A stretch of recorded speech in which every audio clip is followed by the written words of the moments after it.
Hola, buenas tardes. Otro episodio de Inherente Podcast, Inherente a la vida, Inherente al trabajo en su segunda temporada. Y bueno, aquí estamos metiendo un poco las manos, las palabras y los pies en este proyecto. Vamos a empezar a hablar de algo que he anunciado desde el comienzo y es un poco estos intereses cruzados del trabajo, el trabajo y la filosofía y bueno, y las respuestas que todavía no encontramos.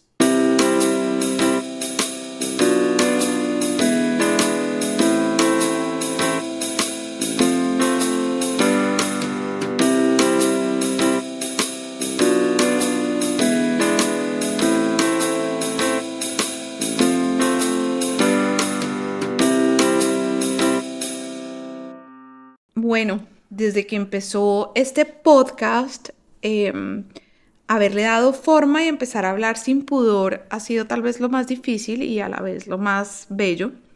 Y esto implica, como lo decía por ahí en algún otro lado, hablar de la historia del podcast es hablar de la historia misma mía. Siempre digo que todos tenemos algo que decir y en mi caso es un honor no solamente poderlo decir, sino pensar que al otro lado, en alguna parte, alguien me esté escuchando. Cuando empezó este podcast tenía una cantidad de inquietudes que partían de un hecho. Yo soy de formación abogada, terminé mi carrera en el año 98. Desarrollé la carrera de una forma feliz y siempre he ejercido mi carrera también con mucha tranquilidad, lo cual creo que es un privilegio porque me encanta el derecho, me encanta los principios a los que obedece el derecho, admiro a mis colegas.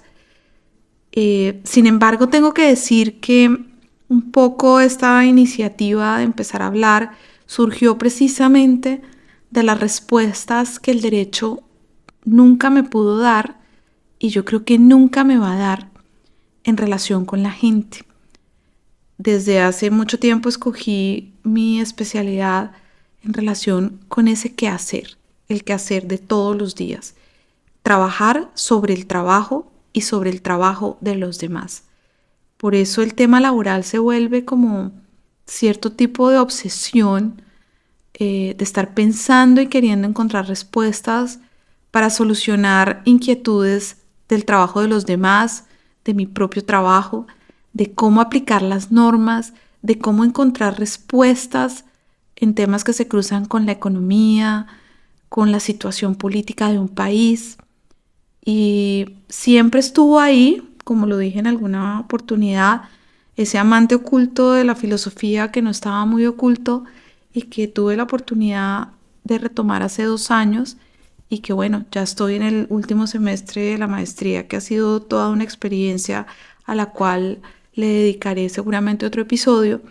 Me quiero referir es un poco a cómo esas respuestas sin resolver, por supuesto no las he encontrado, pero creo que he mejorado mis preguntas.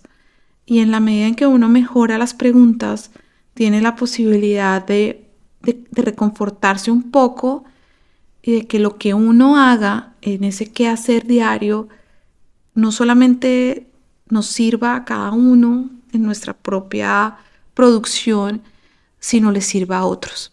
Ese fue lo que pasó cuando me encontré con la filosofía y cuando pretendí de una forma bastante atrevida pensar que podía trabajar sobre filosofía del trabajo. Dentro de este mundo de la filosofía práctica que se cruza entre la cotidianidad, la ética, la relación de la filosofía del ser humano con la sociedad, con los acontecimientos que lo rodean, nunca he pensado la filosofía de forma diferente.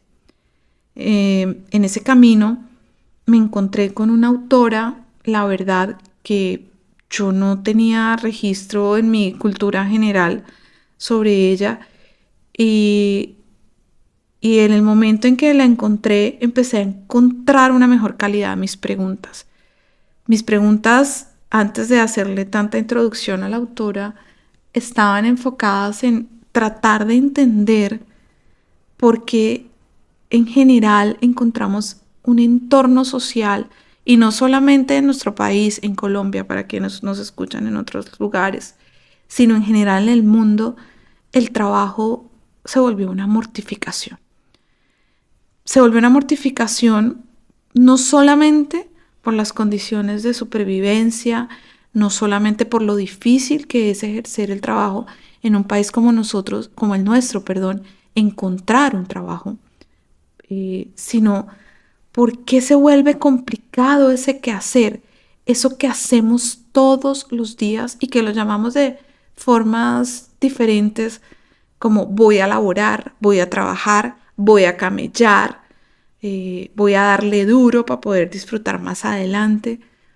Ese tipo de preguntas, no empezaron a encontrar respuestas en el mundo jurídico y la verdad, en mi mente yo empecé a tener como una especie de colapso intelectual, instintivo, hasta con replanteamientos de mi propia vida. Cuando retomé la filosofía y empecé a complicarlo todo aún más, empecé también a sentir una felicidad mayor porque eso de entender que hay otras personas que siempre han preguntado esas cosas o que no lo han podido resolver, se siente como una especie de complicidad. Y eso fue lo que me pasó con esta autora, que la conocemos y su nombre es Hannah Arendt. Hannah Arendt, que se llama realmente Johanna. Y me siento orgullosa de pensar que comparto incluso el nombre con ella. Esta autora, que fue una autora que nació y se crió entre guerras, tiene una historia personal fascinante porque además de tener, digamos, de compartir un destino muy, muy complicado con muchos pensadores de la época, perseguidos entre guerras, como lo digo, y que también yo creo que hace la necesidad de que en otro momento lo podamos abordar. Es una muestra de cómo se puede ver la filosofía, o como ella lo decía, la política con los ojos enturbiados de filosofía. A mí con esa frase ella me mató, porque yo siempre he tenido como un pie y como un instinto por la cosa pública, por la cosa política, que uno empieza como a reservarlo cuando está en la práctica jurídica privada, cuando además tenemos este tema cultural de ser políticamente correctos, cuando a veces nos sentimos que el entorno es lo suficientemente caldeado para que lo enredemos más opinando sobre política. Quienes me conocen saben que me encanta la política, que me encanta hablar de política, que creo que no hay nada más sano para una sociedad que abordar esos temas y entender que no tenemos que ponernos de acuerdo, pero que es muy sano poderlo hacer. Entonces, cuando encontré esta frase de ella, de que ella no era una filósofa, porque entre otras cosas, trató de decirle a ese mundo al cual le hablaba de mediados del siglo XX, que ella no era filósofa, porque la primera tendencia siempre fue a tratar de decirle: usted es la primera filósofa que ha sido entrevistada en tal programa, un programa de la televisión alemana, y ella lo primero que aclaraba es: a mí realmente no me importa ser la primera de nada, primero, y segundo, no me considero filósofa, me considero una pensadora política que ve todo enturbiado por la filosofía. Entonces, es atrevida, es una mujer que siempre luchó contra estas etiquetas, y decirlo sentada yo acá detrás de este micrófono, cuando me he sentido libre toda mi vida, es muy fácil. Cuando lo dice una mujer que desde sus 19 años estuvo huyendo por Europa para tratar de estar viva por lo que decía y lo que pensaba junto con otros grandes pensadores, pues parece que mi posición es muy fácil e incluso más atrevida. Me gustó mucho de ella que, además, siendo tan irreverente, siento que fue una filósofa que hizo la tarea. Yo atrevidamente le pregunto también a mis profesores si es que ella me gusta mucho cómo aborda los temas, o si de verdad puedo decir que es una filósofa muy juiciosa. Y realmente creo que fue una filósofa que abordó con total juicio el estudio de la filosofía. Tenía una obsesión importante por hablar del amor y su tesis de grado la hizo sobre el amor en San Agustín. Todo su pensamiento y el análisis profundo de Kant para terminar haciendo propuestas arriesgadas. Me encuentro con ella y con su historia, probablemente por la que es aún más conocida, que fue por este cubrimiento del juicio de Adolf Eichmann, que es otro capítulo de la historia de ella, que además es tremendamente interesante, pero yo me quiero quedar en un pliegue y fue como ella ayudó a mejorar mis preguntas en relación con el trabajo. Ella tiene libros importantísimos y quiero resaltar hoy, cuando empiezo a tratar con nuevamente mucho pudor, pero mucho respeto y mucha humildad, los temas de filosofía pensando en esta condición humana que ella escribe en el año 58, en donde cuando empieza en su prólogo, ella escribe el libro un año después de haberse lanzado el Sputnik. Y, y estábamos hablando en el año 58 y ella decía, aun si algún día vamos a vivir en otro lugar de este universo o vamos a ir a la luna, allá estará la condición humana con nosotros. Es darle un poder a lo que somos como seres humanos, como personas, que pues hizo más interesante el abordaje de esta obra. Luego encontré cómo ella clasifica esta condición humana en relación con el quehacer y cómo la separa en estas tres actividades a las cuales me he referido incluso en otros momentos en las redes sociales, y cómo separa estas tres condiciones y estas tres actividades en su condición humana: la labor, el trabajo y la acción. En algunas oportunidades se ha hablado de esta traducción de ella del trabajo, no como el trabajo, sino como producción, porque ella empezó a escribir en inglés sin ser su lengua inicial y retomó después en alemán, y la traducción realmente del trabajo no es del trabajo, sino de producción. Entonces, esto empieza a tener unas finuras que de pronto en la cotidianidad no nos dice nada, porque todos decimos vamos a trabajar, siendo el trabajo algo muy importante o muy sofisticado o siendo algo tremendamente operativo. Ella lo clasificó, entonces uno podría decir, pero ¿para qué se ponen a clasificar cosas y a ponerle nombres y etiquetas? Y yo creo que eso es parte un poco del atractivo de esta pensadora, porque nos lleva, seguramente como muchos otros, a pensar en el poder de la palabra y lo que significa cada palabra. Entonces empezó a darle esta connotación a la labor y a traer cómo como especie debemos sobrevivir con nuestras actividades básicas, y por eso la labor está pegada de lo que somos, de este nacimiento y de esta mortalidad en donde ya no estamos en la tierra. Es decir, yo necesito comer, dormir, beber, descansar, tener un techo, pero no solamente para mí, sino para los de mi especie, para quienes me sobreviven. En el momento en que yo muero, esa necesidad se acabó. Y por eso yo percibo que esa actividad, esa condición, es como el arranque en donde ella nos está mostrando que ese quehacer nuestro tiene consigo esa condición inevitable para poder sobrevivir. Inmediatamente pega un brinco a lo que es el trabajo. Necesitamos sobrevivir, necesitamos comer, dormir, proveernos de lo básico, casi que para poder hablar. Y por eso quiero referirnos a esto, porque muchas veces pensamos que solamente necesitamos lo básico para poder vivir. Y pensemos qué tan comprometida está la palabra de nosotros si nuestra supervivencia depende de lo que nosotros hablemos. Quiero dejar esto allí por el momento, porque cuando ella aborda el tema que para mí es lo más importante para ella, que es la libertad, esto tiene un peso muy, muy importante. Luego vamos a el trabajo o la producción. Entonces, es esa construcción que hacemos como seres humanos, como hombres en este planeta, hombres y mujeres, por supuesto, dentro de esta categoría de seres humanos, y que producimos de forma artificial, que producimos con nuestro conocimiento, que producimos con nuestras manos, que producimos incluso cuando los artistas producen su obra de arte.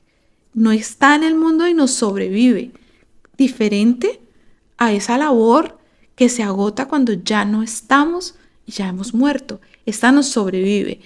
Eso tan importante que hemos escrito, que hemos dicho, se queda incluso después de que nos hayamos ido de este plano. Y por eso es súper importante, porque es artificial, pero artificial con esta obra y esta intervención del ser humano. Esta tercera, que es la acción, es la predilecta de ella y yo creo que la mía también, porque es este poder y esta condición que solo puede ser posible con la interacción con los demás. Y tiene en sí misma una condición muy propia de ella, que es la pluralidad. Ojo, la pluralidad no es que somos muchos repetidos, no es la multiplicidad de todos repetidos en serie. Es donde no hay un solo ser humano sobre la faz de la tierra y no habrá un otro, ni hoy, ni mañana, ni hubo, igual a nosotros. Para mí esa es la mejor bandera del reconocimiento de la diversidad, de lo que somos. Y recordemos, esta persona estaba escribiendo en el año 58 y nos estaba hablando de estas condiciones. Entonces yo trato de traerla a lo que me dice hoy y siempre digo el trabajo y la diversidad y lo que somos. Esta acción que está pegada como la acción política, esta pluralidad que solo puede ser entendida con el otro. O sea, yo no puedo tener esta condición sola y eso lo hace mucho más poderoso porque yo me aventuro a decir que eso que planteé al comienzo, de decir por qué el trabajo se convirtió en el trabajo, el contemporáneo, el de hoy, en este martirio, es porque no ejercemos esa tercera condición. Decidimos renunciar, como dice ella. Cuando renunciamos a esa condición, renunciamos a nuestra misma individualidad y a nuestra misma condición humana. ¿Por qué renunciamos? Porque guardamos silencio. Y es el silencio la forma más provocadora de violencia. Porque en el momento en que yo callo y callo a los demás, estoy produciendo violencia, no solo contra ese, sino contra los demás. Por eso creo yo que esa mejoría en mis preguntas se empieza a aclarar cuando la encuentro a ella. Cuando la encuentro a ella con su acción y quiero traerla para entenderla al trabajo de hoy. No al trabajo de las fábricas, no en estas discusiones que ella trata en donde reconoce la importancia material de un pensador como Marx, pero no se queda ahí, lo cuestiona. Lo cuestiona porque estamos hablando de algo mucho más poderoso. Y en esa medida quiero ir desarrollando de forma muy respetuosa, muy tranquila, cómo quiero entender que esa acción va a cruzarse con la libertad y la ciudadanía. Porque cuando yo ejerzo mi ciudadanía y mi libertad a través de la acción, puedo ser un mejor trabajador y puedo estar gratificado, puedo estar tranquilo en cualquiera que sea mi actividad, la que sea. De todas maneras, tratar de empezar a cruzar estos temas lo quiero hacer con mucho cuidado porque quiero que lo entendamos todos. Yo misma estoy tratando de entenderlo porque quiero encontrar cómo aplico eso al hoy, cómo aplico eso al hoy del trabajo, cómo con ese talante y con esa inspiración podemos llegar a respuestas que de pronto están ahí más cerca, de pronto nos inspiran a tratar de entender cómo poder hacer y ser mejores entornos para los demás. entornos donde en el trabajo, en eso que nos rodeamos todos los días y que nos hemos levantado muchos días a pensar en el trabajo, a hacer el trabajo, pero también debemos desafiar el trabajo y pensar que es posible trabajar, vivir mejor y entenderlo de una mejor forma. Así doy como un inicio a entender a esta pensadora dentro de lo que yo quiero empezar a desmenuzar de su trabajo en el trabajo contemporáneo y cómo con sus grandes pasiones y sus grandes acontecimientos de la vida nos puede ir ilustrando muchos años después y donde se vuelve más vigente que nunca seguir hablando con ella. Espero poder empezar a tocar temas más precisos dentro de este contexto a medida que vaya abordando la lectura de una manera más tranquila para no perder la brújula en este tipo de preguntas e ir mejorando sobre todo las respuestas. Un abrazo muy grande. Gracias por escucharme.